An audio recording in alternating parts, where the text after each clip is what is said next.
बिस्मिल्लाहिर्रहमानिर्रहीम। अस्सलाम वालेकुम माय यूट्यूब फैमिली। कैसे हैं आप लोग? उम्मीद है सब ठीक होंगे। और आज मैं बना रही हूँ बहुत ही मज़ेदार हलवा। डिफरेंट से मज़ेदार हलवे लेके आ रही हूँ। बार रब्बीउल अव्वल आ रहा है, ये आपने घर में बनाएं, ट्राई करें, बहुत मज़े का बनता है। इसको बनाना बहुत ही सिंपल है और इसको आप बना के रख भी सकते हैं, ये ख़राब भी नहीं होता। और जब दिल चाहे आप इसे निकालें, खाएँ, इंजॉय करें। बाज़ लोगों का ये हलवा सही नहीं बनता, हालांकि बहुत सिंपल सी चीज़ें इसमें जाती हैं। किसी का बहुत ज़्यादा हार्ड हो जाता है और किसी का बहुत ज़्यादा सॉफ्ट हो जाता है। इसके लिए आपने पूरी वीडियो देखनी है, क्या मिस्टेक होती है ये मैं आपको सब बताऊंगी कि हमारा हलवा जो है परफेक्ट रेडी हो और ये इसी तरह से मज़ेदार बने।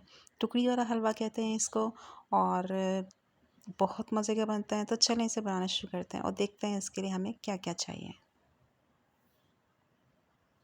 सबसे पहले यहाँ तो ले लिया है मैंने एक पैन, ठीक है। इसको गर्म होने के लिए रख देंगे और इसमें हाफ़ कप जाएगा। परफेक्ट मेजरमेंट बता रही हूँ आपको। कोई भी कप ले लें आप घर में जो इस्तेमाल करते हैं और उसी से आपने सारी मेजरमेंट करनी है।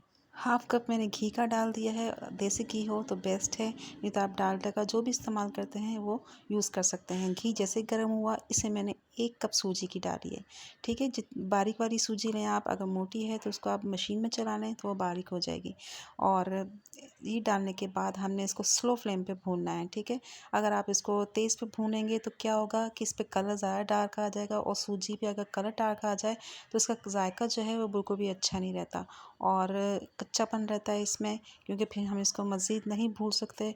तो इसको स्लो भूनेंगे, इतना के साथ साथ आपको चम्मच भी इसमें चलाना होगा ताकि नीचे ये लगे नहीं, क्योंकि ये ड्राई होता है।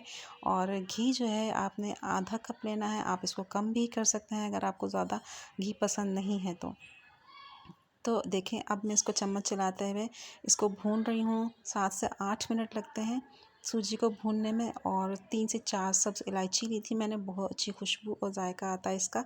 इसको भी मैंने पीस के इसके साथ ही शामिल कर दिया ताकि इसकी भी अच्छी सी खुशबू और फ्लेवर आ जाए सूजी में।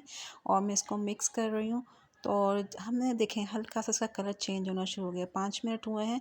और इसकी निशानी क्या है कि सूजी का हलवा जो है हमारा भुन गया है, तो इसमें अच्छी सी खुशबू आने लगती है, पूरे घर में इसकी खुशबू फैल जाती है और हल्का सा उसका गोल्डन सा कलर आ जाता है। और ये घी जो हमने इसमें डाला है ना वो भी हमें नज़र आना शुरू होता है, यानी कि सूजी जो है अपना घी रिलीज़ करना शुरू करती है। तो चलें जब तक हम इसको भून रहे हैं, मैंने फ्लेम स्लो कर दिया है। अब मैं यहाँ हलवे के लिए शुगर सिरप तैयार करूँगी, ठीक है।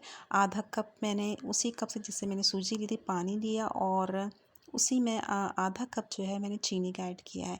जितनी आपने चीनी लेनी है उतना ही आपने पानी लेना है। तो फ्लेम ऑन कर दिया है मैंने, इसको मैं चम्मच चलाते हुए मिक्स कर रही हूँ कि चीनी हमारी घुल जाए। हमें चाशनी जो है इसकी एक तार वाली नहीं चाहिए, बहुत ज़्यादा गाढ़ी नहीं करेंगे। क्या होता है कि जब आप चाशनी को बहुत ज़्यादा गाढ़ी कर देते हैं ना, जब हम इसको सूजी में डालते हैं तो सूजी का जो हमारा ये कड़क हलवा है बहुत ज़्यादा हार्ड बनता है। तो हमें चाशनी तो तैयार करनी है लेकिन एक तार की नहीं। मैं अभी चेक करूँगी और आपको बताऊँगी कि आपने इसको कैसे चेक करना है, ठीक है। ये देखें अब स्लो पानी गिरना शुरू हुआ है इसका। इस तरह से हमें ज़्यादा गाढ़ी नहीं चाहिए। जब इसका ड्रॉप गिरने लगे ना तो ये भी इस बात का इस चलता है पता कि हमारा शुगर सिरप रेडी हो गया है। बस आप उंगली से चेक करें, ये चिपचिपा हो ना इस तरह से, तो आप समझें हमारा शुगर सिरप रेडी है। बहुत ज़्यादा गाढ़ा नहीं करना है आपने इसको।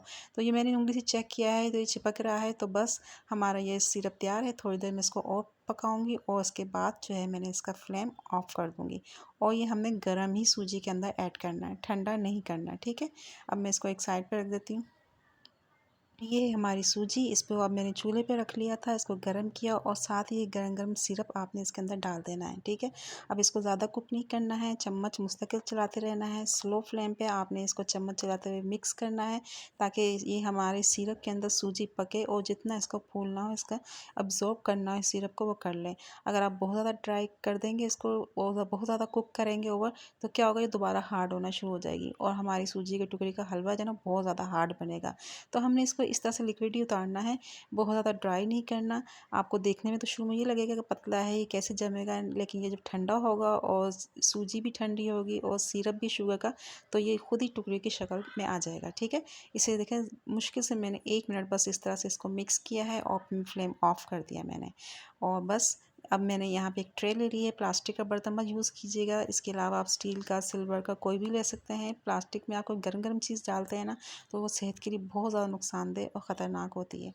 तो ये देखिए, मैंने एक बेकिंग ट्रे थी मेरे पास, इसे मैंने ऐड किया है। देखने में आपको इस वक्त लग रहा होगा कि बहुत पतला है। ठीक है, मैं इसको सेट कर रही हूँ, मैं इसको एक स्क्वायर शेप दे रही हूँ। तो जैसे ही ठंडा होगा तो ये जमना शुरू हो जाएगा। तो चारों तरफ से मैं इस तरह से इसको लेवल कर लूँगी, बराबर कर लूँगी। और आप ऐसा इस तरह से करें कि इसको आप पतला बनाएं, यानी बहुत ज़्यादा मोटा नहीं बनाना, क्योंकि ये टुकड़ी वाला हलवा है। और अगर जितना पतला बनाएंगे उतना खस्ता और क्रिस्पी होगा। तो मैं इसको इस तरह सेट कर रही हूँ। बड़ा खूबसूरत सा कलर आया है, जला भी नहीं, डार्क ब्राउन भी नहीं हुआ है हमारा, और बड़ी अच्छी खुशबू भी आ रही है इसमें। ये अच्छी सी स्क्वायर शेप आ गई हमारी।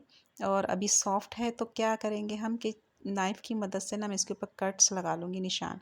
और ड्राई फ्रूट जो भी आपको पसंद है आप इससे इसे गार्निश करें, क्योंकि बाद में अगर आप ठंडा हो जाएगा लगाएंगे ना, तो इसके साथ ये सेट नहीं होंगे।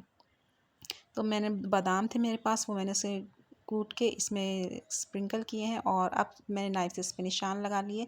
आपको जो शेप पसंद हो आप इस वक्त कट कर सकते हैं, क्योंकि अभी ये सॉफ्ट है, बाद में नहीं, ये आप इस तरह से कट नहीं कर सकते इसको।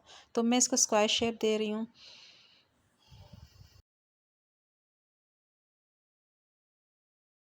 आपको जिस तरह से पसंद हो आप इसको कट कर सकते हैं, डायमंड शेप में भी इसको काट सकते हैं। ठीक है, बहुत ही इजीली कट जाता है। ये देखें, निशान लग गए हैं, पूरी तरह से नहीं काटा है मैंने इसको, ताकि जब ये हार्ड हो जाए तो फिर हम इसको इजीली इसको निकाल सकें, अलग कर सकें। तो ये मैं सारे इस तरह से काट लूँगी। और बहुत मज़े का बनता है, बहुत ही सिंपल, आपने देखा झटपट 5 मिनट में रेडी हो जाता है। खाने में तो मज़े का होता ही है, सेहत के लिए बहुत अच्छा होता है। जब भी मीठा खाने को दिल चाहे आप निकालें और इसको खाएं। और आपको रेसिपी अच्छी लगी तो इसको लाइक कर दीजिएगा, साथ ही चैनल को भी सब्सक्राइब कर दीजिएगा। इजाज़त दीजिए, फिर मिलेंगे। अल्लाह हाफिज़।